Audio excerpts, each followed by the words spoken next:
Bonjour chers frères et sœurs en Christ, bienvenue au programme CBSI et merci de nous rejoindre. Nous allons aujourd'hui traiter de la leçon numéro 6 et le jour 4.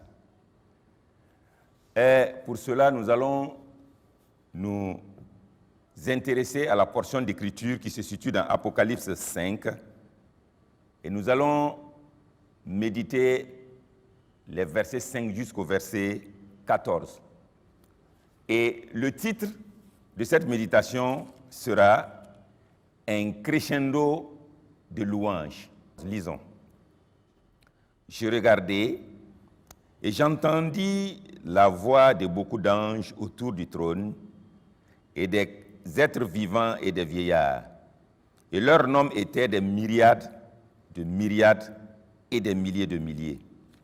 Il disait d'une voix forte, « L'agneau qui a été immolé est digne de recevoir la puissance, la richesse, la sagesse, la force, l'honneur, la gloire et la louange. Et toutes les créatures qui sont dans le ciel, sur la terre, sous la terre, sur la mer, et tout ce qui s'y trouve, je les entendis qui disaient, à celui qui est assis sur le trône et à l'agneau, soit la louange, l'honneur, la gloire et la force au siècle des siècles. Et les quatre êtres vivants disaient, Amen.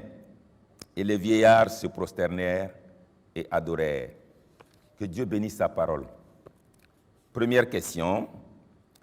Décrit le thème des chants et l'identité des chanteurs dans chaque groupe, selon Apocalypse 5, à partir du verset 8 jusqu'au verset 14. Rappelons que le premier groupe se trouve dans les versets 8 jusqu'à 10. Le second groupe, le groupe B, dans les versets 11 et 12. Et le dernier groupe, le groupe C, dans le verset 13. Voilà la deuxième question. Digne signifie avoir du mérite ou de la valeur, être honorable ou admirable. Pour quel motif diriez-vous que Jésus est digne de notre louange et de notre adoration? La troisième et dernière question est la suivante. Avez-vous appris quoi que ce soit jusqu'ici sur l'adoration dans votre étude de l'Apocalypse qui vous a aidé dans votre propre expérience et l'adoration de Dieu? Chers frères et sœurs, voilà les questions sur lesquelles nous devons méditer dans la leçon du jour, leçon 6, jour 4, je vous le rappelle.